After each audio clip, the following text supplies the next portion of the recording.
You're very welcome. In these videos, I hope to show you my progress in sharpening my melee, my platforming, spatial awareness, health awareness, and overall underworld survivor. To do this, I'm using Sulflocke. The rules of the Sulflocke are pretty simple. You start out with the minimal loadout, which is the Wakizashi, which is the default melee weapon in Sulfur. But no priest shirt, no dirk, no ammo. All of those things have value. No money. All of those things have value, and they must be eliminated before you start. Once you start, you can collect anything you want, but if you run into armor, if you run into weapons, you must use them, and you must stick with them through the end of the game. You can't change your weapons, you can't change your armor. When you get oils, you apply them in the order that you got them. I hate ghosts. And you try to survive as long as you can. If you die, that's it. No takebacks, no second chances, no rerolls. You're up to the random number generator, the RNG of the game, and that's it. And if you get a big triple baby goblin, you've got to deal with it. I believe I'm an intermediate player, and why is that? I think there are 4 basic categories. First, an aside, like I mostly know how these things work, but in this case, the grenade gets stuck to the ceiling. What the hell? I wasn't aiming at the ceiling, but I guess the throwing arc made it stick to the ceiling and blow up the ceiling, which was pointless. And then I had to go create another grenade, bring it back, stand closer, blow up the wall, deal with an enemy, and then I just get the freaking water scroll. What the hell? Nobody needs the water scroll. That's why we have a special rule for the water scroll. Fortunately, I don't have any weapons in it, so I don't have to worry about how to use the water scroll, but the water scroll is impossible. Homie has modified his rules to allow you to combine some of the scroll with the water scroll to make it less, to make you not want to stop playing. But that's a different story. Back to my original story. The original story was, I think there were 4 categories that demonstrate my intermediate skills, like not being able to jump over to, not being comfortable enough to jump over to that chest. I just haven't mastered that yet, and I hope to, but at this point I know I haven't, so I just mostly avoid it. And I also learned that if you hold on to dynamite, you blow up, so I mostly try not to hold anything in my hands, but I do have an ongoing problem of not checking my health and not eating when I should. But I do understand the basics without thinking about them. I can move, jump, dodge, reload, swap weapons without looking at the keys. It's all touch typing. I spent years touch typing. I can touch type most of those until I have to press more than one key at a time. And I know the flow of the game. And from watching other players like Homie Dot, I know that I shouldn't like Kevin. I mean, Homie Dot hates Kevin with a passion. Maybe he didn't like me calling Mr. Goldfish, or because he claims to belong to the Order of Magi who use rituals and questionable spiritual practice. I get it. Before the font, you had to try an oil that sounded good but nerfed your hard-earned gun. With the font, not so bad. We might cut Kevin a little bit more slack. Anyway, I wrote a joke about Kevin for Homie Dot. Kevin walks into Homie Dot's bar. Bartender says, "You have exactly 10 seconds to get the hell out of here." Maybe it's because Kevin just believes in nothing with great conviction. But there are times when I'll press the wrong key. Even the trigger key instead of something on the keyboard. I meant to press E. You can see here, I think I need a cauldron. I don't want all of these vegetables. It's like pointless. If I eat the vegetables and survive another 2 seconds, it's pointless. So, not knowing the timing of dogs, I died because I didn't want to eat raw vegetables. The accidental dynamite toss didn't help my health any, and I had this stretch goal of trying to beat some goblins before, in search of a cauldron, and it just didn't work out. That's all part of me trying to find strategies that work. Noticing peculiar behaviors, like on an edge or jumping between the different platforms in that cave. Sometimes it works, sometimes it doesn't. Sometimes I still get caught off guard by a goblin on the side. Sometimes I back onto the ladder. These are the things I'm trying to improve. But as an intermediate player, I believe I manage my runs instead of just reacting to them. I have a mental checklist, health, ammo, escape route, what's behind you. You saw failures there.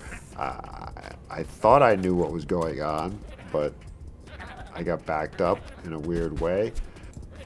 I mean, here we see a dead child. The civilian goblins obviously didn't step in.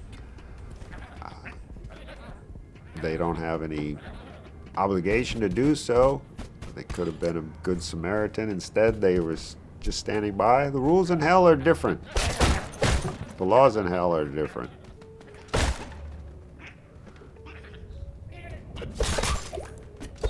And as you saw earlier, I make conscious choices about when to push deeper and when to stabilize and restart. I'm not fond of eating all the raw vegetables just to stay alive for 5 more seconds. I'm not sure what to think of Script.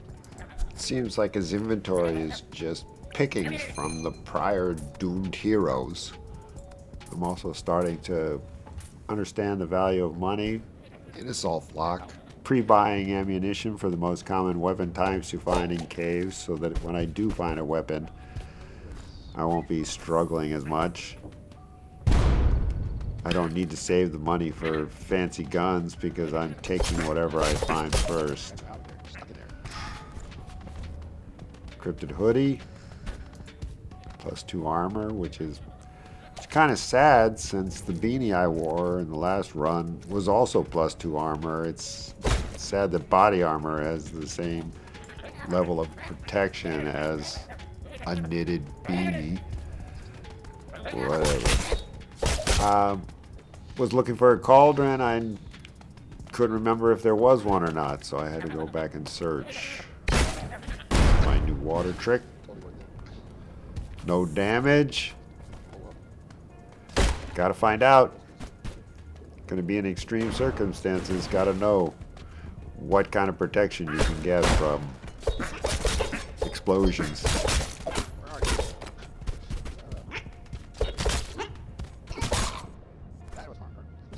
I also believe that the intermediate player will die from decisions, not pure confusion. When I die, I can usually say why in a sentence. I do that in the postmortems.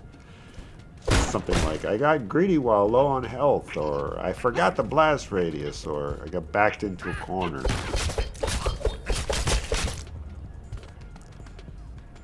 So that was a case where the high ground actually worked. Getting a little better at the platforming. And I'm repeating fewer truly basic mistakes. like running dry on ammo, forgetting that some dogs explode. Even if I still relapse, I mostly have taken in those lessons, except for the eating thing. I don't remember to eat, and that's the thing I have to work on the most.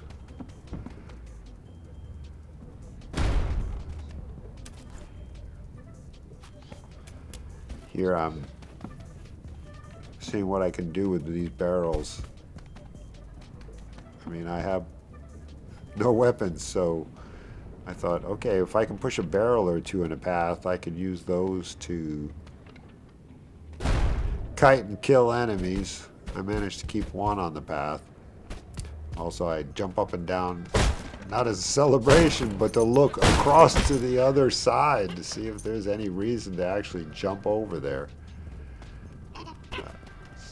Sometimes they follow, sometimes they don't. I didn't expect the second one, but I killed one with the barrel. 2 for 1. That was fun. I wish I had the old-timey suit. So, really, as an intermediate player, my skills are uneven, but hopefully improving. That's only going to happen if I force myself to use it. And I'm thinking mostly of melee. I'm using runs to work on specific weaknesses, such as backing up, using cover, checking health, and not just vibing until death. Here's where the high ground doesn't work the way I wanted to. It's now I've backed myself into a corner, mostly because that was fortunate. So let's try this again. Can't reach. Okay. Let's explode this little dude. Jump. Get out of the way. Ah!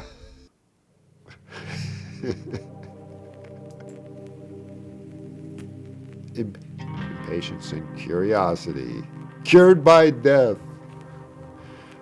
And also I learned the difference between the blast radius and the splash radius.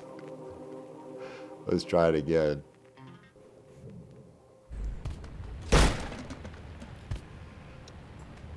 I also like the Sulflocke format because it forces me to use random weapons. Like an arbiter. I would never buy an arbiter, but I use one to start. What was that? What was that recoil? That can't be standard. That was something weird.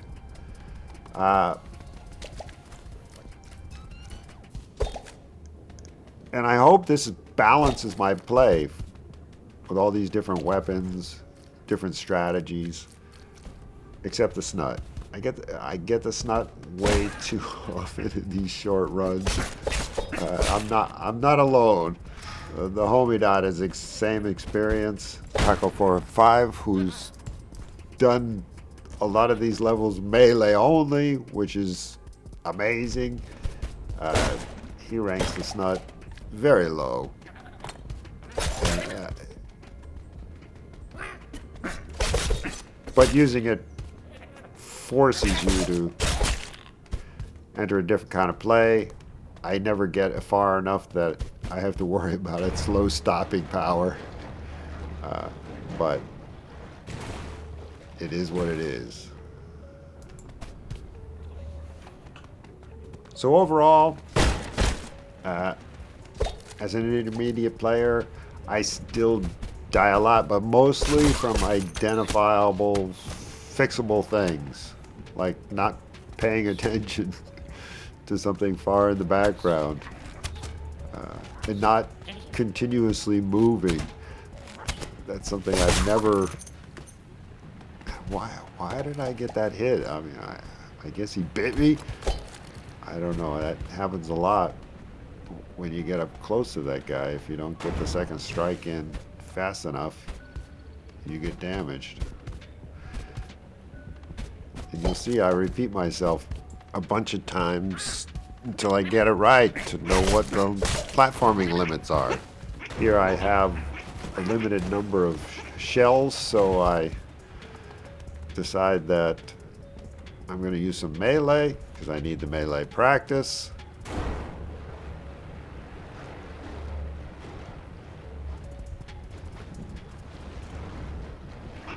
I look up, I'm looking for them. Obviously they were up above. They bit me. What the heck, man?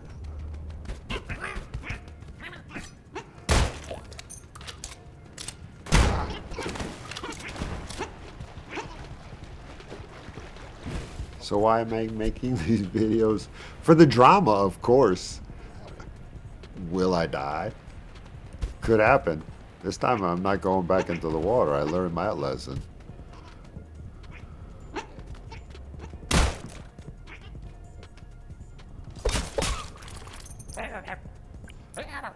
Now I can buy ammo. That's why I was willing to use it. Have to sell some soft cap to get it, but it's worth it. My goal is to move from chaotic to deliberate. Things happen because they're foreseeable within the bounds of the RNG. I also see these videos as like game films. I mean, in sports, you watch the game film in the locker room. These Sulflock runs are my game films.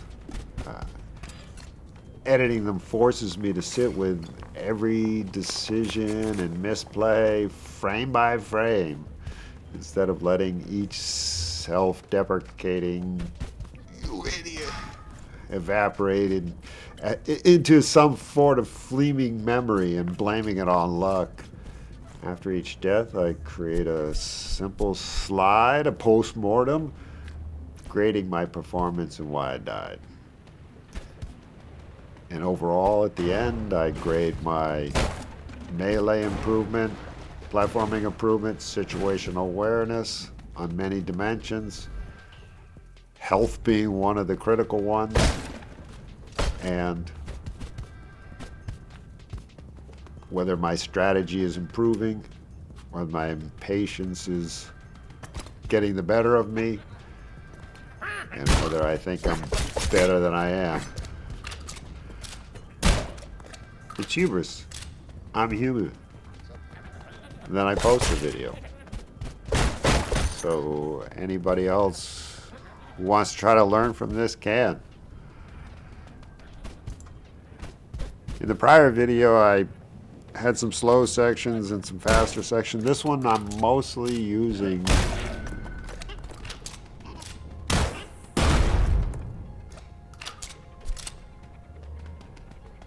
the double speed. The double speed, I think, gives enough clarity to see what I'm doing, what decisions I'm making without it being tedious. It lets me try to get better at my platforming without it being tedious.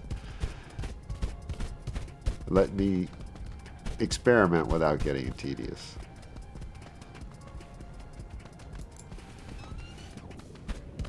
These videos also let me go back and look up things that I don't know.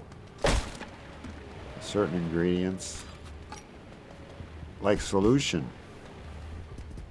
I know it's valuable, but I can't remember how. And if I get to go back and look it up and reinforce myself, it's one of those ingredients that helps you make most of anything. A lot of the foods that it helps you make are ones that speed things up, and you make a banana sulf or a candy cane with solution. These are fast calories, fast health restoration, which I haven't mastered the use of fast health restoration, but I can see its value. I mean, the same thing's true with rod sop paste. The slowing things down, I see the value in it. Whenever I see effects, I tend to buy the stuff if I've got the money. Like here, she always has the rod sup paste. Here I don't have the money. I don't have the 200. I sold the solution, try to get it. Probably a bad idea, because I'm more likely to use products made with solution than I am the rod sup paste. But I had one positive experience with it, and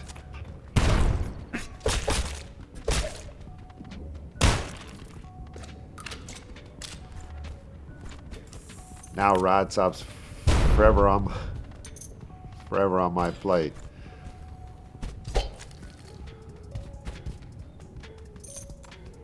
I should really just make rod sup paste, but I can never remember the recipe, and I don't know which cookbook it appears in. Apparently, one I don't have. It's a rock and 3 rod sups. Try to commit that to memory.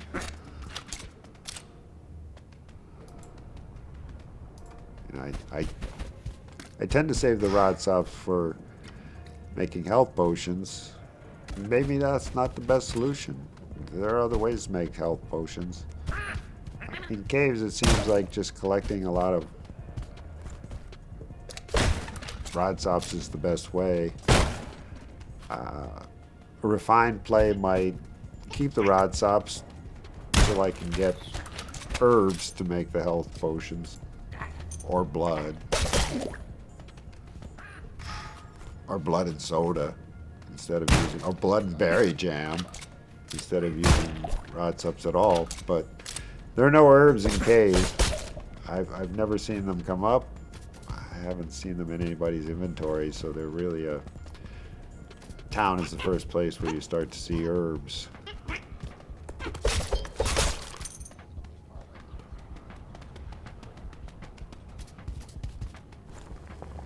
I also wonder, I mean, I'm not left-handed. I'm holding the weapon in the right hand, and I'm using the sword in the left. Maybe in the beginning I should use the sword in the right. Not that it's a choice, but maybe I'd be more effective with it. I also go double speed because I don't think you should have to sit through too much rearranging the inventory.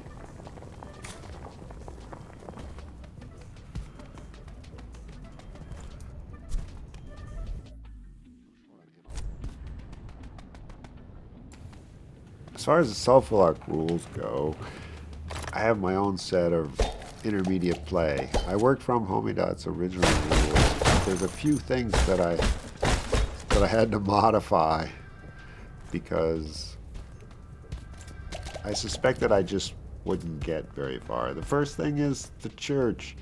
If I ever make it through caves all the way, I want to be able to use the church for more than Homidot does in his rules. He doesn't allow you to do anything except use services. Repair from Ralphie and a recharge of your amulet from the Gravedigger. I let you treat all the vendors like every vendor in the game. You can buy and sell. You can also use the services from Ralphie and the Gravedigger.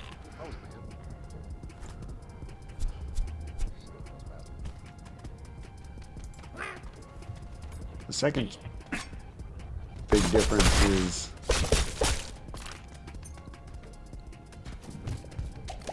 the order of scrolls and oils. Homidot only allows for the unlabeled oils to be used. For that, he has an exception, since there aren't that many unlabeled oils that pop up. They used to pop up more often, but that's diminished. So he permits you to purchase unlabeled oils from Kevin. It seems harmless enough because they're unlabeled. For scrolls, he lets you apply one scroll to each weapon as soon as you find the scroll, if you have an open slot.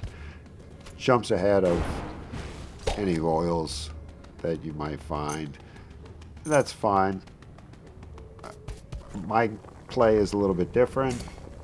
I keep everything in order, as you can see, as I find them, and I apply them as the gun ranks up.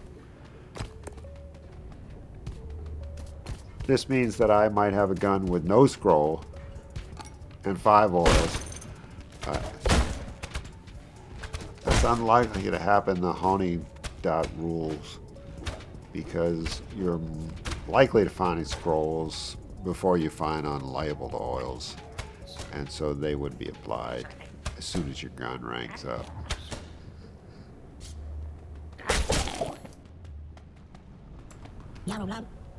So my scroll strategy requires 2 things. First, it requires you remember the order that you get the scrolls and oils and apply them in the order that you find them. I do this by keeping them in order on the bottom of my inventory. For Homie Dot, it doesn't matter. Scrolls are applied with priority over oils, and his oils are all unlabeled oils. I know what oils are coming up, so I have to make decisions on which gun should be out and rank up for the next oil. It helps me learn the oils. There's so many of them, I barely know any of them. This way I get a sense of what they do and why I might want it on one weapon versus another. It's a learning process.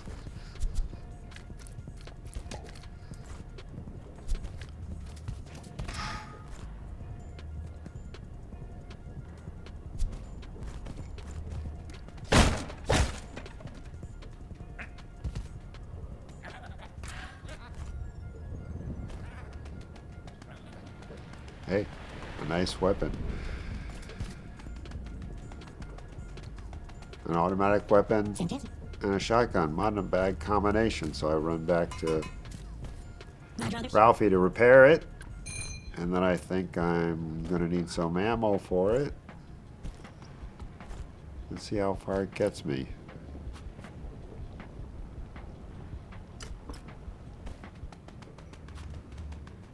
Trying to maximize the amount of food I have, so I might as well throw them into my hot bar.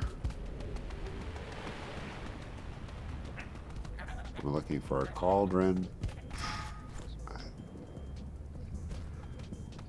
It's a chest I must have missed on the way through, so now I have body armor.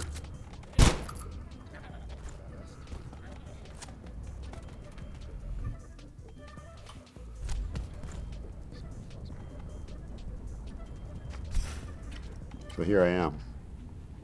I must have missed the rank up on the Arbiter, so I throw the scroll on it because it was found first. Then I look at the next oil, which is the Gunslinger oil.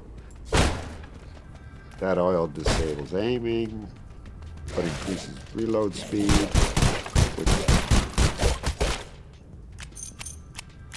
which sounds like an advantage for either weapon.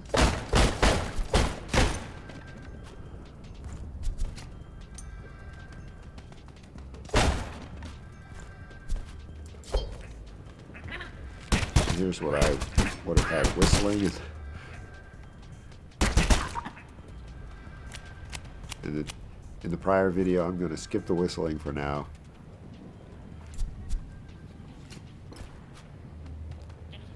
Here's the situational awareness that needs practice.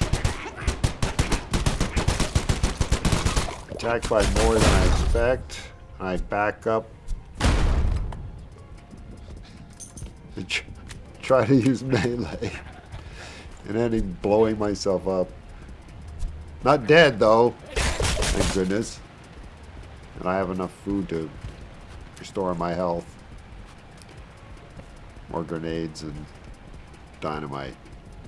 See if I can make use of them.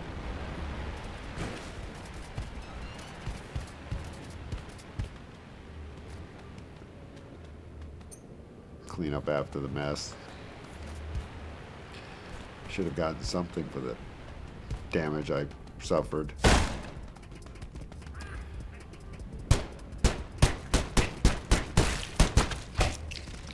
Uh-oh. Dead. You can't beat these things. So it's just... That didn't work. You just gotta run. Try to stay ahead of it. Which is probably how I should play most of these levels. Here's the Barrel Boy cheat. Figure out which gun I want to rank up. Just stand on a little hill and slash them up. I don't know how long that's going to last.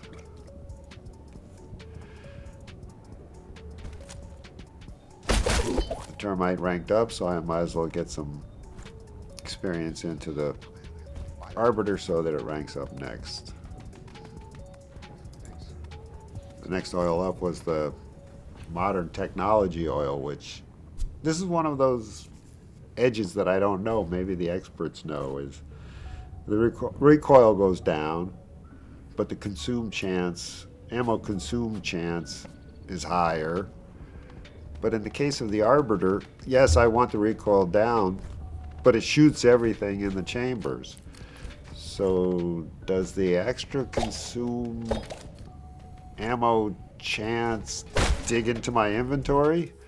I should probably watch this video and find out.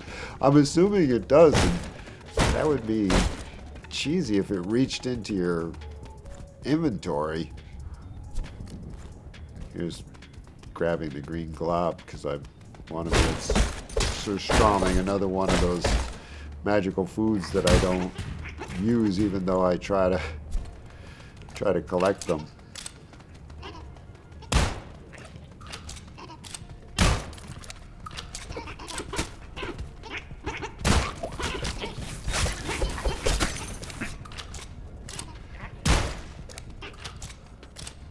Run-through strategy, which is something that I've seen other players do. They sort of run around circles in the space.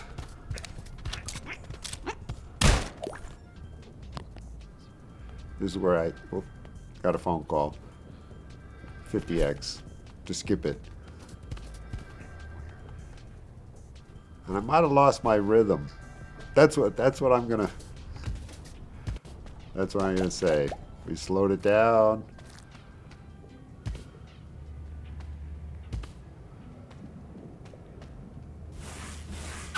What I didn't do is reload.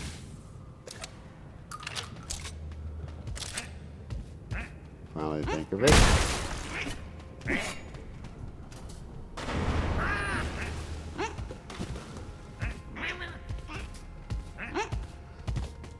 Seems so incredibly slow. Who's there? Lock.